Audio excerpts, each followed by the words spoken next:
The security of Olenivka itself are sadists.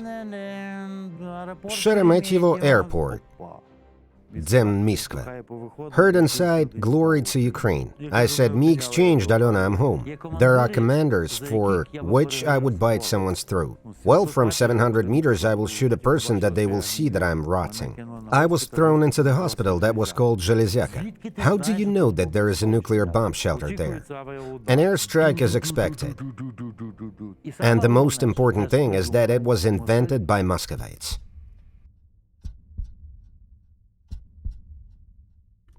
I warn you right away, I won't tell you everything. There are things not to be told about, because this could harm the guys remaining there. On September 20th, at 11:30 a.m., the barrack leader came into the barrack. He started calling the surnames, and I heard mine, DIANOV. Here, get out with your bags. I thought, again they will bring me to the IC interrogation. This IC is the investigation committee. They would start talks and all that stuff. Well, we got together, went outside. There were 9 of us, from barracks 5-6. We went out to the checkpoint. They asked us to fully undress and searched us. After the search, we were standing on hands on knees for 5 hours. We were standing and waiting for what they had for us next.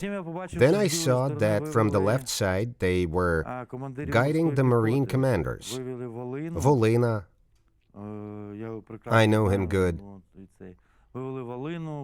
Dzes, Dobry, this is a nickname. These 3 men were detained in the disciplinary isolation ward. Men to be beaten were drawn there. The security would draw the men there to beat. There were constant screams. Men would be beaten there with batons, tortured with electricity, beaten with everything at hand. You know, the security guards at Olenivka are sadists. They took pleasure from what they were doing. That one suffered. Well, let's get back to our story. They told my surname, we went outside, got searched, we were sitting and waiting. Then the KAMAZ vehicles, military vehicles, arrived. One KAMAZ vehicle was already loaded with men. We didn't see the vehicles because the vehicles stood behind us, but I heard someone calling the surnames. Potchev, Kashirin, and someone else. And I realized that these people called for were my men. That is, they were already in the vehicle. And I realized that they were gathering the Marines and the Azov regiment servicemen, and they were going to get us somewhere for nothing good to be expected for. Well, they called the men, we stood up, and the men who had the skullcaps were ordered to lower their skullcaps or hoods to cover entirely their faces. Then the security fixed the lowered skullcaps and hood with the adhesive tape to make men unable to see the way we were going to go. Then all men were loaded in the vehicle. I didn't have a skullcap, so one security guard took a piece of cellophane, put it on my eyes and started wrapping it with an adhesive tape. But he tried to put on the tape very tightly, like, you know, parcels are wrapped at the Nova Poshta post offices. I felt that my skull started shrinking. The guard asked, is it too tight? I said, very tight. And he said, well, I will loosen it. Then he rested his foot on my chest and began to tighten even more. This is the reason of my look. I spent a day and a half being wrapped. I could not do anything, and this tape pressed my head. Well, yet I was once hit with a gun stock by the guard, who thought that we were sitting in the vehicle incorrectly. We had to sit even more tightly for more men to be loaded to the vehicle. I was in the far end of the vehicle load compartment, right near the driver's cabin. I had to sit with the legs spread. The next man would sit with his back directed there, and we all had to squeeze in like that. I had a lot of men in front of me. They pressured on my chest, so I could hardly breathe. My ribs were pressed on. But the guards went on loading even more men to the vehicle. We were driving for more than 6 hours. seconds. I'm a serviceman, so I do count seconds. I think I'm thin, but the weight is still a little bit left, and it pressures me on the back seat. I turn on the left side, then on the right side. You can't put anything under the middle because the arms are so wrapped. I wanted to put my vest, which is well known, under me, but nothing worked. Well, with pain and misery, we got there and we hear the sound of jet engines. I hear that the plane is parked and it is not a Su-25, not an Su-27, not a MiG-29, but some kind of a large transport plane. We got out of the Kamaz vehicles, they wrapped again and even more tightly with tape. They put us on the plane. I understood that it was an amphibious plane because it was two-stored. We sat on the metal benches there. And then we found out that we were in Taganrog. We flew from Taganrog for about 3 hours.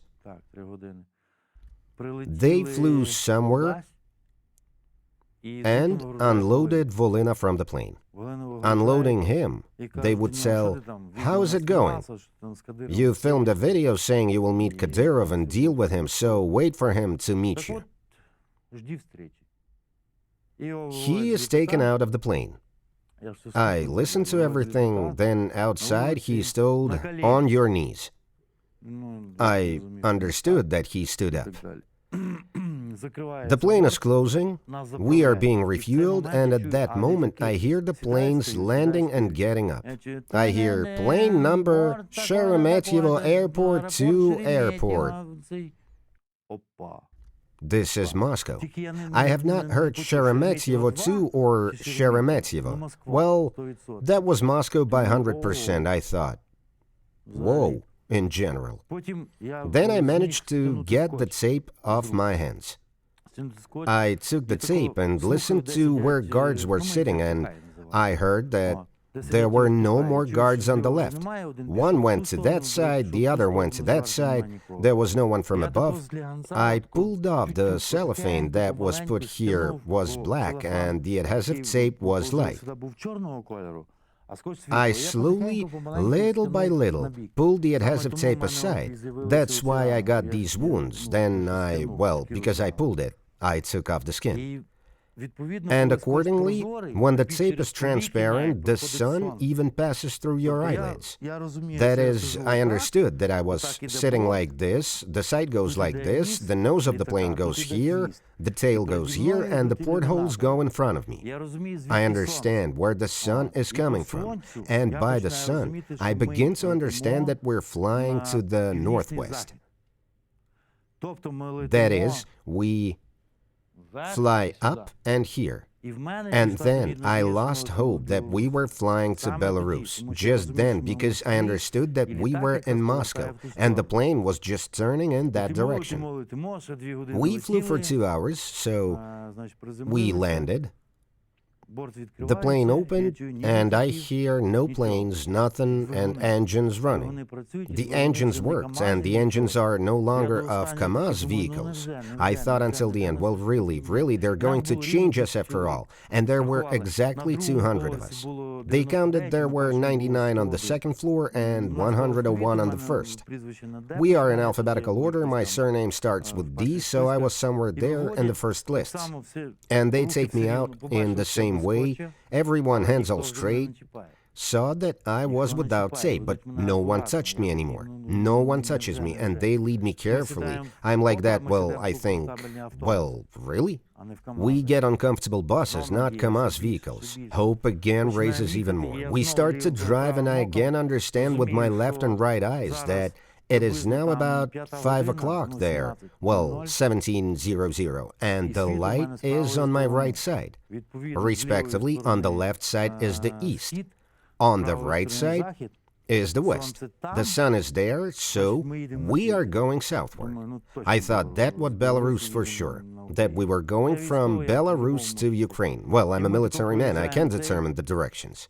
And we drive this way to the last, I think, really, the bus stops.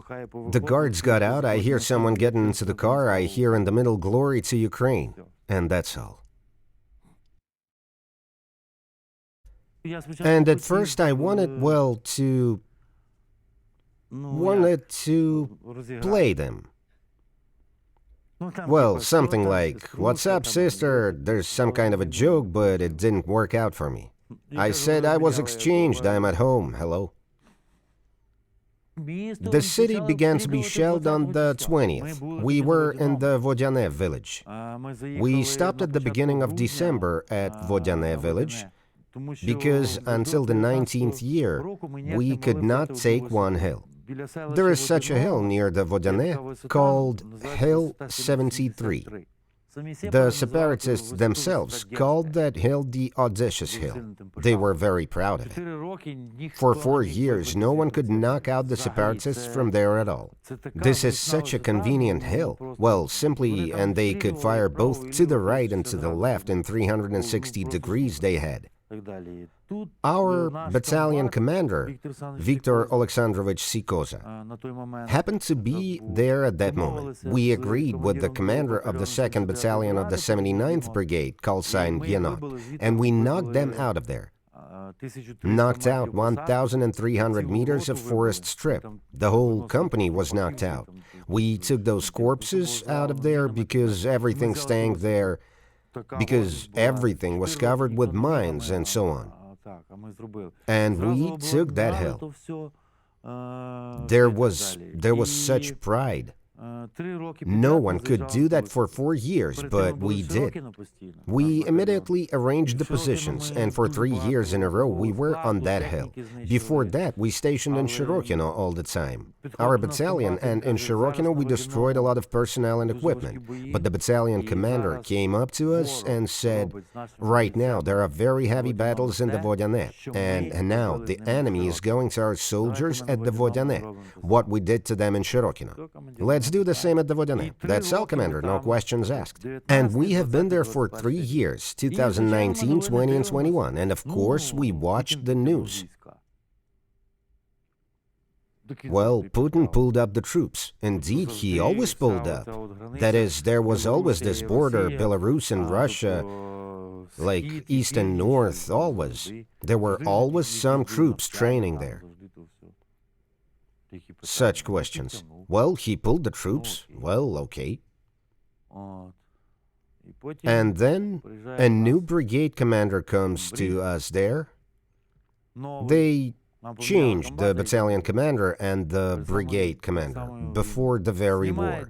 They dismissed 2 elegant commanders, Colonel Andrei Viktorovich Ignatov and Lieutenant Colonel Viktor Alexandrovich Sikozov. These are 2 people for whom I don't know, I would bite one's throat, but there are commanders for whom I would bite one's throat. And there are commanders whose throat I would bite myself. On the 9th of March, the first tanks attacked us. Olenivka, this is the side of Sertona, north of Mariupol. Private sector, private houses, Olenivka. We were deployed, the very battalion of the Marines. It was the battalion, I repeat and emphasize, that fought only from the 36th Brigade of the Marines. We are fighting from that side. We burn tanks with Mukhalas, the 22nd model. It is impossible to burn a tank with it, but it turns out that when you shoot from 20 meters at a tank under the turret, you can block the turret. We tested it on 2 tanks. It really works. And the turret is already there, and it no longer spins anywhere. Now you are a mine pal, and then you can do whatever you want with your tank. We didn't have javelins or NLAWs, these or whatever they're called. I only saw them on TV. I had my beloved infantry anti-tank grenade launcher I have it everywhere, on Facebook and so on. This is my doll, my little lady. We had RPGs, 22nd, 26th, I don't remember, and RPG-7, and small arms there. Machine guns, assault rifles, everything. And they tell us, tanks will attack you. And they gave me 6 anti-tanks grenades. 6. The first time 3 tanks and 4 and 2 IFVs. It was the first time. We destroyed them. Then a lot of personnel left. It was on the 9th. A lot of personnel were laid off. Well, according to official data, there were 80 of us with the battalion in that direction during the entire period of time. Until we started retreating back, we destroyed more than 1,800 of their personnel, and there were 80 of us. 1,800. That was, well, cool. You see, I never count equipment. I'll explain why. I'm an adequate person. I repeat once more, I'm an adequate serviceman, and I understand that a tank will not go without personnel. The assault rifle will not shoot without the shooter, so it is necessary to destroy that personnel. Someone will say that I'm too cruel, but if there are personnel, there are 3 tank crew members, and there is a tank next to them. You burn the tank. These 3 tank crew members will leave, get into a new tank and continue shooting. But when I destroyed the tank crew members, on the 9th, there was a battle against tanks, and on the 10th, I was shot at in the morning. And we destroyed the tanks. I say, I have a partner there, Dima. I say to him, let's go and lay anti-tank mines. They were brought to us just in time. We were trying for a very long time. We started deploying mines. We're going back, I hear shots. It cuts my arm. It cuts my arm here. I fall on this one, on my back, so that the area of damage was smaller. It hits me in the leg, it hits my finger, and on the 10th I ended up in Mariupol and in the 61st hospital, which was also called the 555th hospital. There's such a place nearby, Neptune, and there they put the AZF, their Iron Tyra. They pulled me out from there just in time. From the car itself, that is, she was one of those people who carried me on a stretcher to the operating table. When I saw it today, it was just super.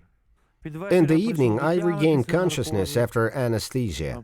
I looked here, I looked well, I understand that some kind of construction is needed. There is an orthopedic one, yes, of course. And then I thought that it was Elizarov's apparatus.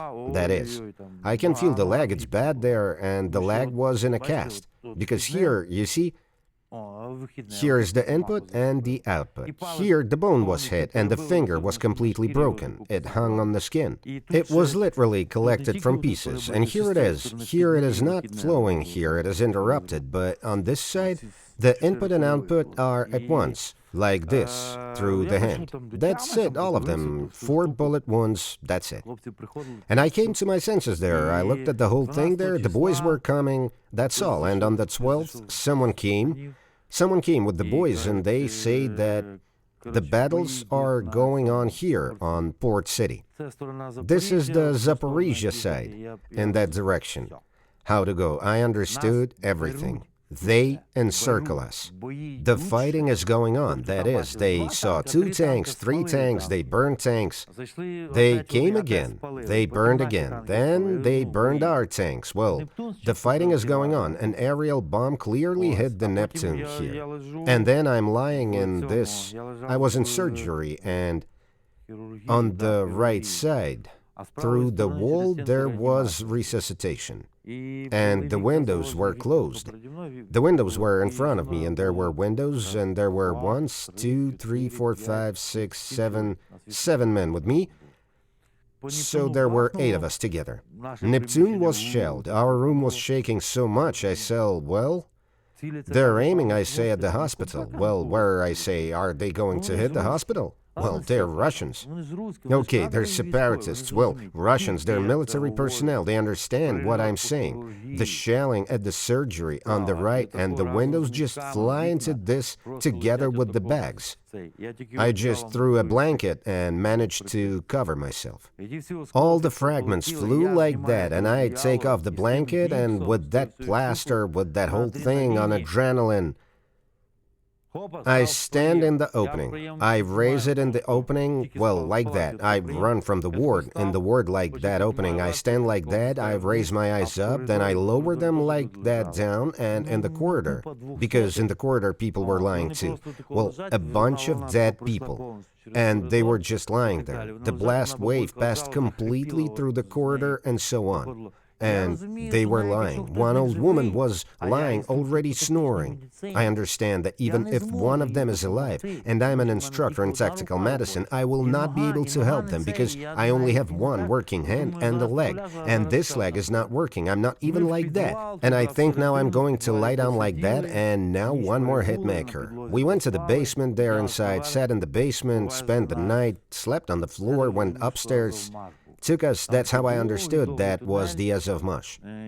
There was such a long tunnel, and in those tunnels, those healthy guys were making two-tier beds out of wood. There was only one peasant for the whole thing. The draft was capital, and it was only one hospital. They visited that hospital, then they were taking me to the rear control point, but before that I came to the rear control point, there was an airstrike. Gas cylinders exploded and a lot of people were brought there to the rear control point. I said, what am I doing here? I don't understand at all. On this, it was already on Ilyich. They take me to the tunnel again, and from the tunnel they take me to the bomb shelter. It was the nuclear shelter. Nobody, too. How do you know what a nuclear bomb shelter is? Well, from where? I said, guys, well, you don't have eyes? I said, look around. At the walls, look. They watch and say what? Well, the wall is concrete, right? And so on. I said, look more carefully at the walls. Look from here. What's on the wall here? Well, the paint is over there. This same one. I say, there are instructions on how to use this room. Why did you forget what a book is? Some letters. Instructions. See, a chemical attack, a bacteriological attack, a biological, or rather a nuclear attack. What to do, what to turn, how the valve in the ventilation overlaps, how you can turn it and the ventilation inside is filtered through this whole thing. And Akhmetov, it turns out, kept all those rooms in perfect condition. Because the plaster was not peeling anywhere, the paint was beautiful everywhere, and so on. That is, this room was ready to receive us, and we lived there. Well, it means in safety. 4.5 meters of steel, reinforced concrete construction. Here, 2 meters of wall. Here, 2 meters of monolithic wall. Up 4.5 meters on top, specially. The pillow is made of softer materials, that is, brick with sand and so on. That's it. And under us is a meter, and that's all the instructions drawn. All the pictures are there. We stayed there until the 12th. On the 12th, the first men were captured, and we left either on the 10th or 11th, I don't remember. We left and we went to the Azovstal plant. We were taken out in 2 parties, and some were taken on one road. They did not make it, they were turned back, and we went on another road. There was one, I would give him the hero of Ukraine, nicknamed Roma. He was a driver from our medics. His wife died. Unfortunately, when the strike happened and the skull was cut open, and they just got married. The young guy and so on, and he walked around us if he had been injected with nalbuphine there. He was totally in shock. Well, he slowly moved further and he was looking for such loopholes by car. Well, there was this Bogdan with a booth. Such loopholes as in general, and we used the loopholes and so on, and we got to Azovstal. But we were riding the Cossack 300, and we sat like that. And then lying down, not lying down. Even someone with a vertebra, with the spine had problems. They put him down all the time because we told him, you should stay because we can put 3 of us. Let's count the number of lives. 3 sitting or 1 lies. All the more so when you're lying down. Most likely they will not touch you much, but someone who's walking and so on, and this one says, I will sit. Okay, and so they took men away. The hydraulics do not work on the steering wheel. 2 wheels are deflated. The Cossack weighs 12 tons, maybe more. 3 people were pushing their feet this way and that, twisting the steering wheel in order to drive over it, and Ilyich was already completely wrecked. Then 4 times we got up, thought that we were done for, we can pass all the same. The guys came out, twisted, slowly, and it was broad daylight. We were lucky that the weather was like today, that is, cloudy, foggy, and we could hear quadcopters flying from above. And they could hear the sound because the microphones were working, but there were no passes for us. And just when we were already across the bridge, we were crossing from right to left, but we were not going over the top. And Romko found from below that there was some kind of crossing. Where did he find it? I don't know that. And we are on these, but we left one Hummer, it overturned and we had to abandon it. And even when we were leaving, we saw how the Muscovites took it away, and this one was overturned. And we hear slowly, little by little, and 2 more tanks leave. The 72nd, in my opinion. 2 shots were fired at us, but they don't hit. And we flew over there, and that's it. And moved to the Azovstal. Well, we were already met there by the guys at the Azovstal. I stayed at the first bunker for 2 days. Then they saw that I was rotten. They threw me in the hospital. The hospital was called Zhelezyaka. I was at the Zhelezyaka for about a week. Again, bandaging, nothing else. Betadine, bandaging, painkillers, Betadine. I thought I would become a drug addict because that's it. I'm no longer fit. I then say, come on, tacos, you won't stab me with anything. I'll try to sleep with that device. I slept for 2 days normally. I think, well, thank God. And so on, just like this one.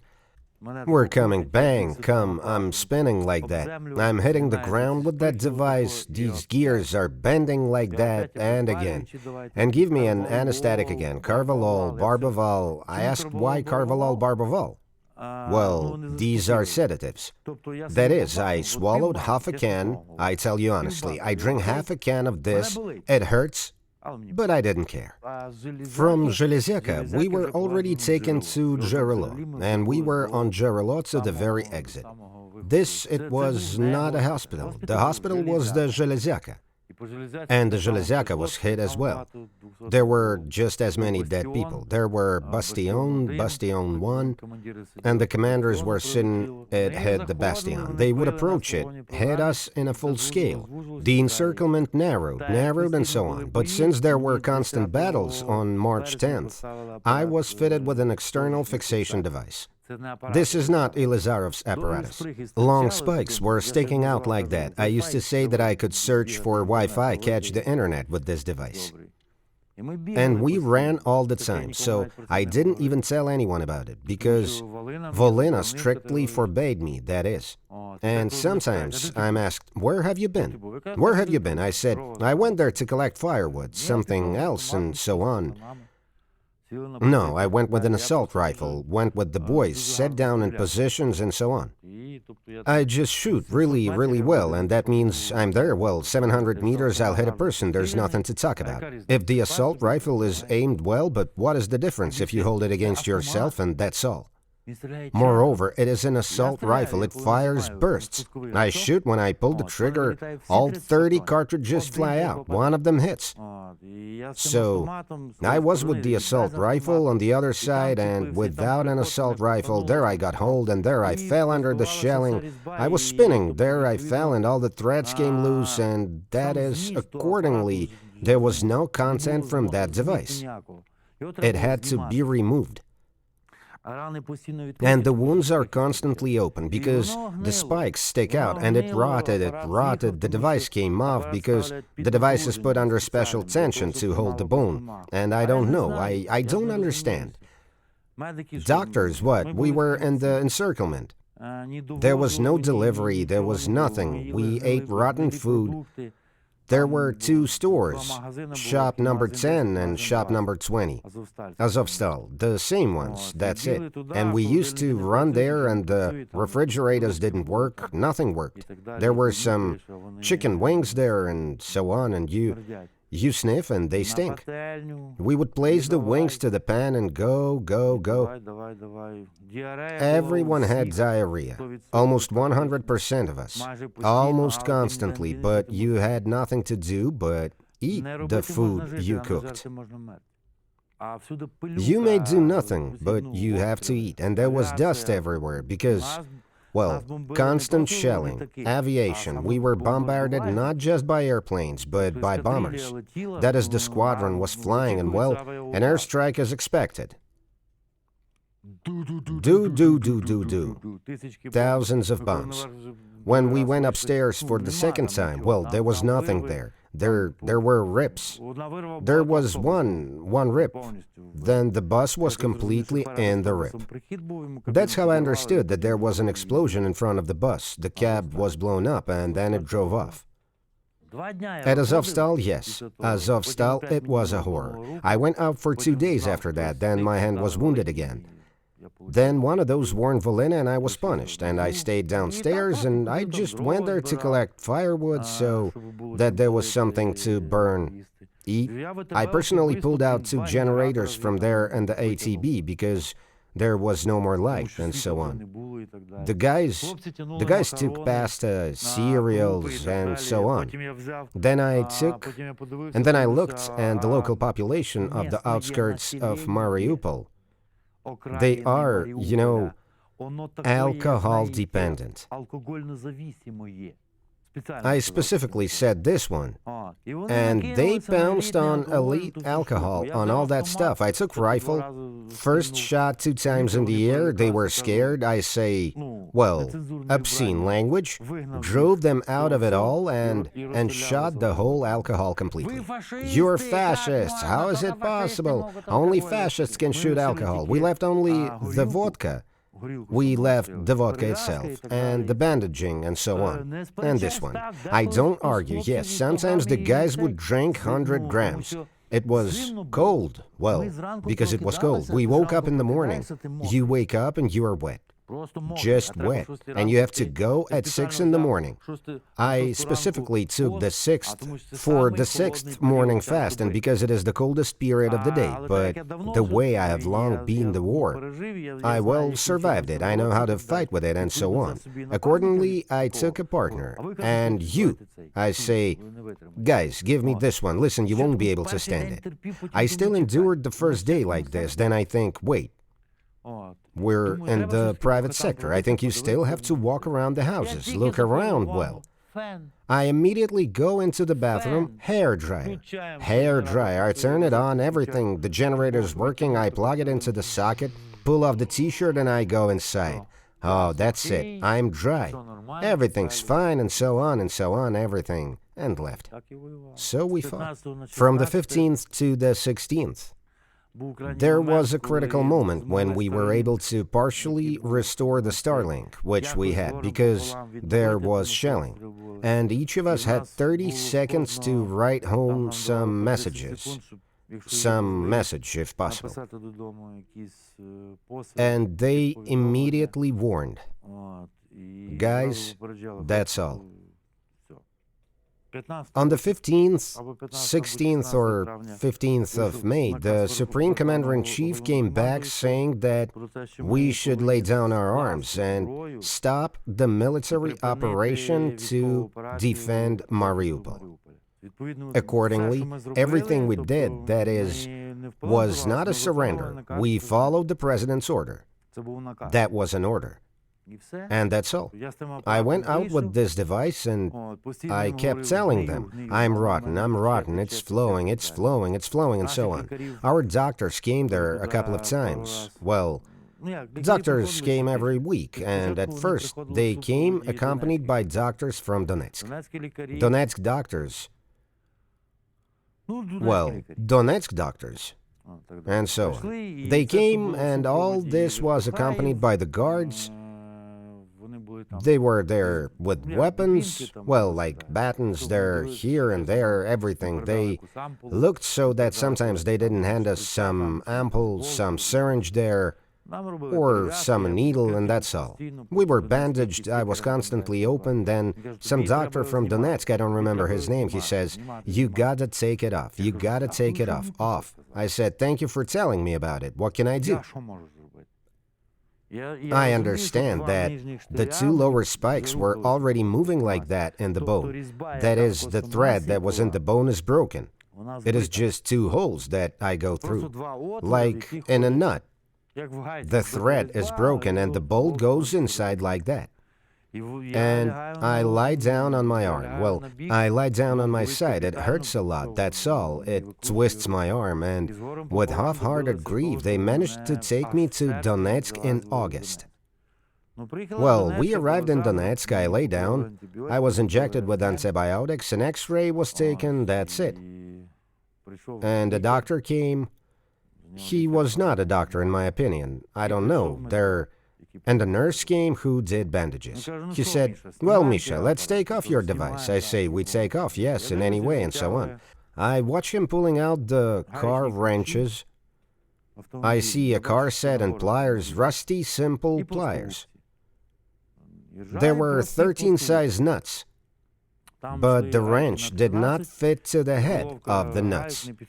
This is how I understood that it was made specifically in medicine, this is my assumption, so that you could not unscrew it by 13 with a car wrench. Yes, let's assume that the nut size was 13.2 and so on, it didn't fit. Well, he takes the pliers and starts twisting, and I say, "Well, can you at least give me some pain reliever?" "Well, this is done under anesthesia, I mean, screwing this thing out of the bone. Well, let's inject you with ketorolac, and that's all." Well, injected. He injected and immediately started to unscrew. And the situation is that the spikes themselves were inside, they were bent in the middle. That is, this thing was inside me and my bone. It was spinning like that, and he took off the whole thing with pliers. Well, the truth is that the last time he took it off, I'm so that's it. Then he started to heal. Well, on the X-ray it was clear that somewhere, 4 centimeters of the bone are missing. There was an explosion on July 27th. I was at that moment at the 15th hospital in Donetsk. People from the DPR who were in Donetsk in this hospital ran up and said, "Your boys over there, in short, they've hit yours. There's some kind of American rocket over there." I think, wait, it happened half an hour ago. You're standing here now, an expert who has not even been to Olenivka, and you are already telling me, well, I understand that maybe they called back then, they said and so on, which one? I perfectly understand that the examination, it was necessary to collect the debris, experts there and so on, and this one, well, that's it, 100% and that's it. So they started bringing us the wounded from Olenivka. All were the Azov regiment servicemen. All of them. They drove only the Azov regiment servicemen there. I don't know, there were skirmishes of people there according to various reports. Well, it's called in our country a broken telephone. Someone said, someone heard, someone was there and so on. A broken telephone, that's it. Someone made up a story and you can't believe everything, but they said that there were about 200 people. There was an explosion, accordingly, people died there, someone wounded, some dead, and everyone spoke from the living. Those who were at the 15th hospital, Misha, he says, no shell exit was heard, no shell arrival was heard from above. The explosion came from the middle. That is, they planted explosives, brought beds there, brought in people because it was supposed to be on the 30th, as far as I know. On July 30th, there was supposed to be an exchange, the second stage. The first stage of these amputees was replaced on June 29th, and the second stage was supposed to take place on the 30th. On the 27th, that's the thing, I understood this way. It was done in order to disrupt the exchange. And the reason they explained and told us is as follows. It's yours. Well, as they say, it was yours who shot at yours. I said, well, what is the point of doing so? Yes, well, we take the criminal code and see that there is a motive. If you commit a crime, there is a motive. Someone just wanted to. He has something wrong with the head. Someone wanted to get rich, and so on. What is the motive here? What motive? And because they know too much about Zelensky crimes, about yours, and so on, I said, why wasn't everyone destroyed? Well, selectively 57 people? Did they themselves put them there and knew that they would die? And what do you think, that those people did not communicate with each other? Well, what a nonsense. But it was Russia. Oh, and every time, every morning at 7 o'clock, they played the national anthem of Russia. And it's a good thing that the sound was so poor. I'm a musician and so on, that you couldn't hear the words, thank God. It happened again. Aren't you in the know? And there are 5 barracks. The first barrack is called 910. Everything goes by floors. The second barrack goes 1. This is the first floor of the barrack. In it, there is barrack 2. This is the second floor, and then 3, 4, 5, 6, 7, 8. At first I arrived at the second barrack, then I was transferred to 3, 4, and after the hospital I was transferred to 5, 6. So in this 5, 6, in the barrack I was just sitting and I could hear the exit. And, by the way, artillery was constantly standing around Olenivka. Then all the pieces and shelling were flying in our direction from there. The same thing happened around the 15th hospital in Donetsk. That is, they were covering with us so that there were no attacks on us, and their artillery systems and so on. And this one was right next to us. And that's it. There was an exit. I hear an exit. Immediately some explosions. A rocket flew, and it seemed to us that it was some kind of anti-aircraft defense. And then there was a bang. We hear the shelling on the territory, and then bang, bang, bang. The cassette bomb exploded. That's it. Well, she flew in, we're like this. Finally, our boys, and we already knew that we would win on all fronts. A prison is a prison. But no one canceled the moments. We are military. Information can be found out. And here, we found out that they hit the place where our boys were working. They were digging a hole and so on. And at the time of explosion, there were 1 dead, 4 wounded. But one had his legs torn off, and the wounded was not taken to the hospital. That is, only 2 died. It was on the 17th or 18th. That is, there was one such moment more. A man from the Azov regiment who allegedly cut his own veins at disciplinary isolation ward. He had his veins cut, I'm 100% sure, because there was not a single case of suicide. There was not even a hint that people wanted to do something with themselves. No one showed any suicidal intentions. There were sad people there. There were people who would say, well, we're in captivity, we all are done for, we will all die. I say, you are surely done for. Well, if you say about yourself that we all are done for, you are surely done for, but we know. Everything will be fine for us. If I say they wanted to kill us, they would have killed us a long time ago. The fact that we were mocked, believe me, the most terrible mockery, which, well, this is my subjective opinion, well, maybe it will still be objective for the rest of the military. I explain. You can be cut, you can be beaten.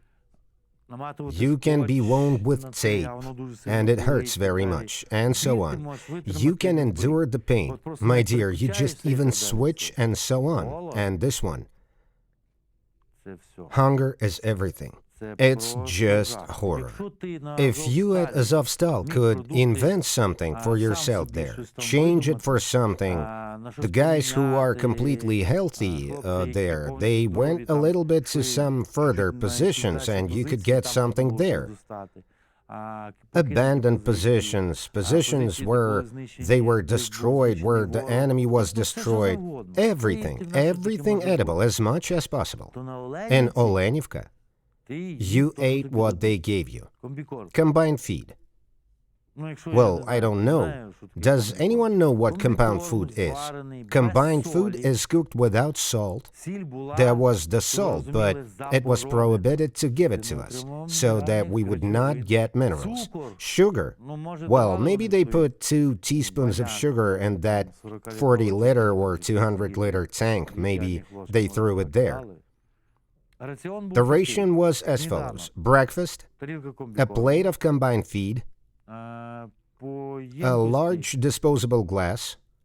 Then for lunch, they served their Russian vegetable soup, which is water and sauerkraut.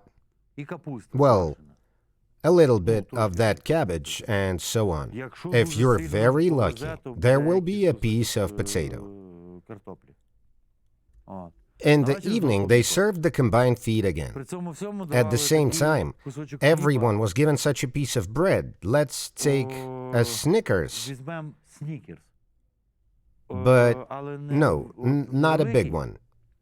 An ordinary Snickers, such a piece of bread, 3 times a day. To sleep normally, I would put off this porridge for the evening and bread. And before I went to bed, I realized that I was going to sleep. I ate until my stomach was full. So I closed my eyes, and after that, I could sleep. If you did it, if you didn't do it, you closed your eyes, you saw the food. Eclairs and boiled condensed milk. I didn't see any family. One didn't care if Ukraine was free or not. One didn't care at all, and I'm telling you this adequately. People know me, who I am. One didn't care about anything. I thought that when I arrived, I would eat the boiled condensed milk. I would take a tablespoon and like half a liter, I would just swallow it and eat it. Not that I wouldn't chew it. I would eat it like this. And I would eat the eclair inside like this himself, that is. Of course, we collected information and discussed whether we have a chance to get out or not. We gathered the most reliable information. Sat down among ourselves, adequate people, among ourselves, and drew some conclusions. Yeah, look, this happened, that happened, and so on. We discard that, rejected. Probably everyone read Arthur Conan Doyle's, that's how Sherlock Holmes did. Rejected the unnecessary, the facts remained, and all these facts came to this. Look, guys, damn it. It's like an exchange, and here you collect the facts, the exchange was not 100%, and so on.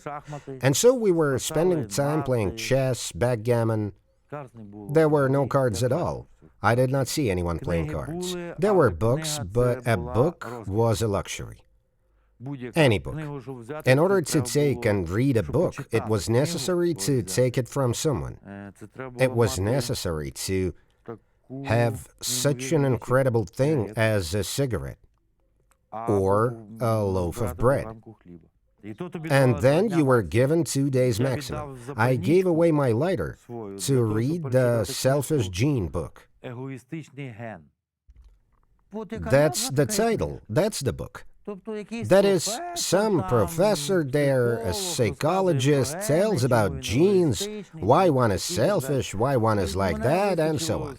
And I could hardly read 20 pages. I thought, well, 20 pages more and maybe it will go further, but I understand that it's not a fiction book and it goes on like that. I folded it like this and I read there. Very long ago, I wanted to read Remarque's 3 Comrades. I read it. I didn't like it. Why? Because before that, I reread All Quiet on the Western Front. That book is very cool. It was written from the trenches.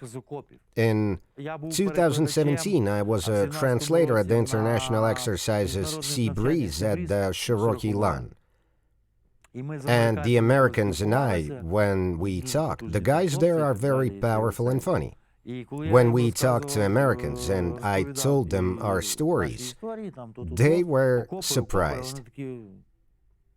Trenches? Were you at the First World War? Not even the Second World War. I said, maybe you're asking about the Second World War. Oh no. Are you at the First World War? Are you sitting in the trenches? He didn't even find the words to complain. Cool guy. His nickname was Bull. Fought in Afghanistan, Iraq. I gave him a knife that I once took from an enemy. And he gave me a watch that went through Iraq and Afghanistan. I exchanged the watch for a pack of cigarettes in Olenivka. I know how to give up smoking in general. I distributed cigarettes to those who I thought needed, those who deserved it.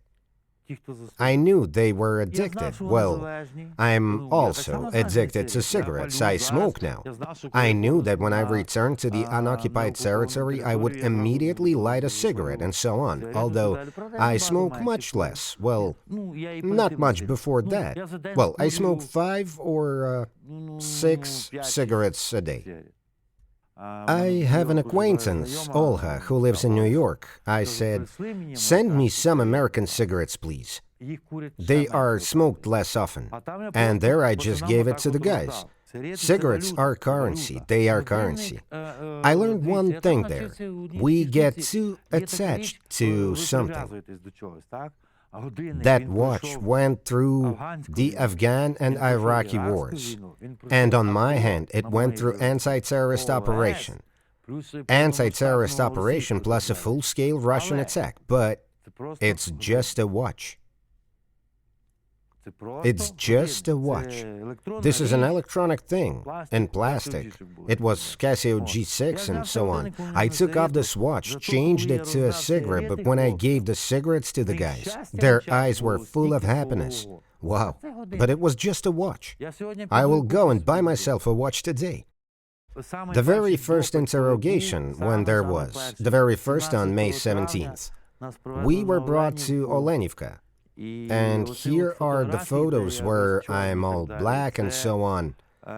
It was me being taken to the toilet. I went all the way from Mariupol to Olenivka. I was very sick. I had diarrhea. I wanted to go to the toilet very badly. The bus didn't stop, and one of the guards pointed at me. I said, well, yes. I showed that I needed to go to the toilet, and I endured for 4 hours. I was dizzy and so on until we reached Olenivka. But he continued to hold us, and I remember that before we got on the bus, the license plates are Russian, from Rostov-on-Don. And I understand that a Russian is driving, and this is his bus. I cried to him, if you don't let me out, I'll do it in the bus for you. And he started to shout. He started to shout to the guards and so on, and this is a photo where 5 men are following me. They were leading me. They knew who I was, and they were leading me. And I went in. Well, there's an ordinary street toilet. We should see your head and hands, otherwise you will do us business there, and so on. And they stood and watched until I did my business. I get up, I reach them like that, and they go back, go around like that, and so on. I grind them a smile. It was even recorded there. Get out of here. They are very afraid. One person can be taken, I say, by 5 guards. I was taken to the toilet by 12 people. They all carried the assault rifles. Then the assault rifles were taken away from them. Why were they taken away? Because, well, what if I take the assault rifle from him? what will happen? So they carried the batons. But on the towers, the guards stand. I knew why they are called belly-button guards. Who are guards? Who are belly-button guards? Guards are those who stand on the towers, and belly-button guards. And what are they called? Navals. Well, there we are. With us there are guys who were kept for a certain period of time. We asked them, Misha, what is the belly-button guard? So why do you call them the belly-button guards? Well, look, I'll explain. Here you're sitting in the cell, and you have a feeding through port in the cell door. This one opens. Well, the belly-button guards come up to the door. They eat everything all the time. Well, they put on their coats, already short, small. He got up like that. He approaches, opens it, and here only their belly button is visible. And the inmate looks at the guard's belly button. That's why they call the belly-button guards. They come in only when they come in, when they count us, and those wounded men who cannot walk or there are no hands and so on, well, I was treated as a wounded. We lie in the barracks in the middle. The rest of the people are standing outside, and when they come in, they would shout, sit down, on all fours, and you sit like this, hands behind your back like this, and head down like that. Then those in front, those on the side stand with batons, the others go in the middle, count the wounded, and quickly run away from there. Our Ukrainians are indeed worth something. If one unarmed wounded Ukrainian is taken to the toilet by 5 armed Muscovites, then they are afraid of him. Not counting that he's wounded, they are still afraid of him. And it means that we did the right thing. And now they are fleeing in full force, and it is wonderful. I am very sincerely happy and proud of the fighters who are now fighting there, who are beating them to the full. Great job. Hunger, hunger, and hunger again. Look, those people who go to the canteen are given 30 seconds to eat. And they specially give you boiling water and hard bread. One does not have time to do it physically. You run there, you run back. There are guards standing on the sides with German sheepdogs, and I think something like this.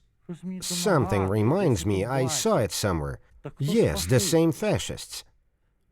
Although the Germans were not fascists, that's right, they're National Socialism, but we take it as the Muscovites used to say, the fascist Germany. Then who the hell are the fascists? The way they organized going to canteen reminds me the scenes from the Schindler's List movies. The parcels are absolutely prohibited. Nothing will reach you. I'm telling you, if you want to torture a man, if you want to destroy him morally and physically, don't feed him. Feed him little by little. Also, after a month, eat something delicious in his presence. You can imagine the taste of that chocolate, that waffle, how I would like it, but this brute is eating, and I'm not.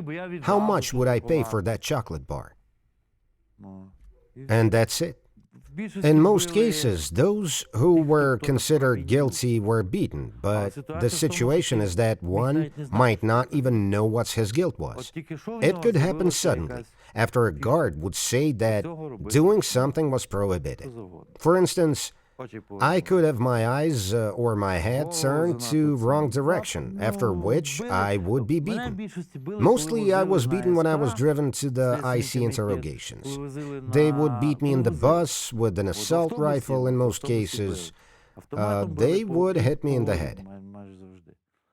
They would beat me with the assault rifle barrel or the gun stock for turning my head to the wrong direction, for not raising my arm. I told them, I'm unable to raise the arm, after which I would be hit twice. And then the guard would say, well, you can't, and hit me for the third time. We don't like being called a hero. Heroes lie in the ground. We are the warriors. Those lying in the ground are heroes. No questions asked. Someone may say, are you a hero? Well, there's a saying, are you a hero? Want to become one? I used to tell this to my men. So get on the bars, open your coat like this, show your vest or the airborne forces or so on, and start screaming there. And you will perish like a hero and so on. Such a person is not a hero. We do not like to be called heroes. A warrior is a good word. Also, a protector. We were interrogated at the IC. Well, I was personally interrogated. What were you doing? I said. I'm a grenade launcher operator, I say. Well, I'm a platoon sergeant major, but I'm a grenade launcher operator. What was I doing? I destroyed the targets that were in front of me. That's it. I killed yours, I say. That's not ours, that's DPR there. But I don't care. I killed yours, I'm a combatant, that's all. And so on. Are you a patriot? I said, well, it's a stupid question, and I don't answer stupid questions. How do you feel about the war? I said, the war? I feel bad about it. They asked, well, how do you feel about this war? And I got angry and said, how can I feel about the war? What the hell are you attacking me for? What have you forgotten here? Why are you shooting at me? Do you understand that there are no fascists here? I am now talking to you in Russian, and here now there will be a lot of this very thing. What the hell? What, your land is not enough for you? Don't tell me that you have an order there. What order? You came and gave me a slap in the face. I gave you a fist in the face. Humanly, like men? They sit and say, well, generally it is so. Where are you from? I said, from Ternopil. Where is this place? I said, Western Ukraine. And what, you came this far? I said, well, where are you from? I am from Rostov-on-Don. And if you had something like this in Ustilinsk, would you come there? That is not the point. What not the point? This is my country. I have my own personal anthem here. There's such a band that is called Book, and there's a song, the song, This Is My Land. We will stand until the end. That's all. This is my land, and this is not discussed. This is me, and I'm not Ukrainian by nationality. I don't know. The birth certificate says I'm Russian, but my mother had a last name Radayeva. She was actually born in Dagestan. My grandfather was Bulgarian. I'm Ukrainian. I have a passport with a trident. I was born in this country. So who can I be? I am a citizen of Ukraine. I am a Ukrainian, that's all, we don't discuss it. The concept of nationality should be removed entirely. What difference does it make what blood flows in my veins? What difference does it make who gave birth to me? Well, what's the difference? Your essence is your nationality, and that's all. If you think that you're Ukrainian, you're obliged to be able to speak Ukrainian. Maybe you don't speak it, but when you're spoken to in Ukrainian, you must understand it 100%. That's why you have to pass the exams. Yes, I'm not a nationalist. Let me explain once again. It has nothing to do with the nation, it has to do with citizenship. Well, why do they speak French in France, right? In England, English. Canada has two languages. Well, it was the colony, that's what happened. And why do they say on Ukraine? What kind of thing is that? In Ukraine. I am tired of people saying on Ukraine, on Ukraine, on Ukraine. In France, in Ukraine, in the United States, in Germany, in. Take any country, in. And the most important thing is that it was invented by Muscovites. I'm sure that we will win because we are already winning. I was waiting for this turning point. We were all waiting very much, and believe me, there was even a moment at Olenivka, and it happened. There was a turning point when at Olenivka, now there, the guys are there, believe me, they feel much better morally. That is, became more morally stronger, because we started winning. And there even was such an information, well, in a conversation among themselves like this. Guys, it's certain that they won't change us, they'll probably just free us and that's all. And we were more afraid that when our troops look and we see a yellow-blue flag on a tank, let's say there or on a saucer which is going in our direction, that at that moment we will simply be covered with artillery and, well, will not let us survive. I will tell you, all the rewards that are given to the people, regardless of Azovstal, Donetsk airport, I don't know, and they gave for Debaltseve, for Ilovaisk. I don't understand at all what the award is for the fact that you were just fired upon. Well, there's Azovstal. I will just now explain to you how they explained to us what we should be awarded for, because I was also against. Well, the same, we stood in a circle, they beat us there, yes, we shot back, yes, we fell there. It turns out clearly that Zaluzhny explained what we did. He said one phrase. Well, I don't know if these words were from him personally or someone attributed them to him. You deserved their rewards. Here I say, well, we were just encircled. The circle kept on narrowing. There were 70,000 men against us, 40 brigades. We didn't even know. Well, they were beaten, yes, a bunch of people were killed, there are no questions, and so on, but then we were captured, and Mariupol was theirs. And he explains, you got them to such a degree, he says, that Putin has thrown almost all his forces at Mariupol, and they, he says, they can't do anything. Then he threw even more forces and so on. At this moment, he did not throw troops to the front, and at this moment, the front was being strengthened. That is, you took over the bulk of the troops, and they paid attention to you, and not to where attention should be paid. That is why the front line, as it became, did not move back a single centimeter. This is how they explain to us what our, well, merit is, like this. You see, a man can be a warrior. A warrior is revealed in war. I'm brave, I'm powerful, I'm there, tra-la-la, I understand, and so on. And when he leaves, when he is captured, something completely different is revealed there. Humanity is revealed there, whether you are a human being or an animal. I survived the bad 90s. I wasn't a thug, I was a musician, and I came from a poor family, and I know what is better than bad.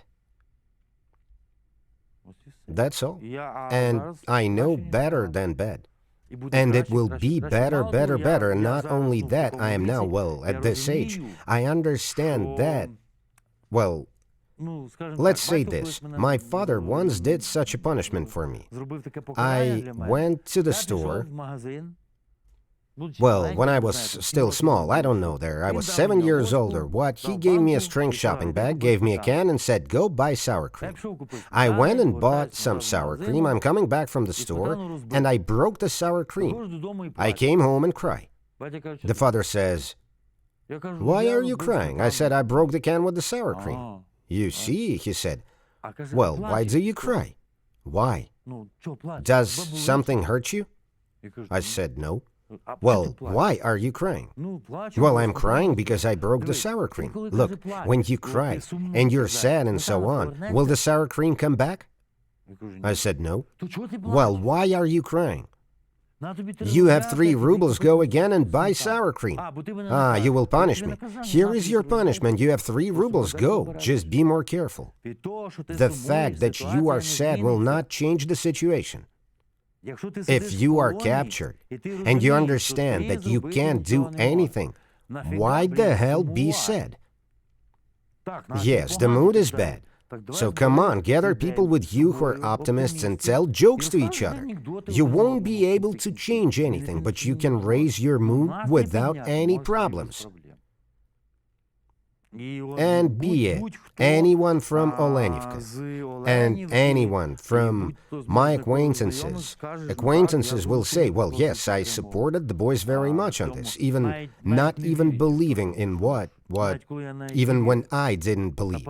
Well, boys, that's all I said, we'll be home soon. We wake up in the morning, wake up and so on, damn, this is nothing, and I say, look, one day less, one day closer to getting out of this situation. It's already one day less, but one day less. Mishanya, well, will it change? I said, definitely. They would have killed us long ago if they didn't want to change us. We will be tortured. We will be tortured, but we will be at home. When? I said soon. Well, soon, just a little. You said 2 months ago, just a little. I said, you see, 2 months already passed, so there's less left anyway. Ecuador has passed by us 100%. Well, no, there's nothing to talk about it. What to say? Come on, let's just count. Approximately 3,000 people left the Azovstal plant. 3,000 people. About 1,000 of them are the Azov Regiment servicemen. The 2/3 are other units. Marines, sailors, border guards, National Guard, police. That is 3,000 men. During the first exchange on June 29th, 95 men were brought out. 95. Now they brought out 214 men. I think the math is simple.